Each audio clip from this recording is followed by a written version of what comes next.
Seorang pria menjadi korban penyekapan dan pemerasan oleh komplotan yang mengaku sebagai anggota polisi saat berada di area ATM Mall Pondok Gede. Peristiwa bermula saat korban hendak menarik uang di mesin ATM sekitar pukul 17 WIB sore, Minggu, 14 Desember 2025. Kemudian ia didatangi seorang perempuan yang mengajaknya keluar dari area ATM. Tak lama berselang, 3 pria menghampiri korban dan mengaku sebagai anggota Polda Metro Jaya. Korban bersama perempuan tersebut kemudian dipaksa masuk ke dalam mobil dan dibawa berkeliling ke kawasan Ceger hingga Taman Mini Indonesia Indah, TMI.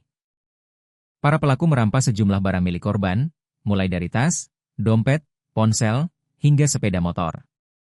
Selain itu, korban dipaksa menyerahkan akses keuangan pribadinya.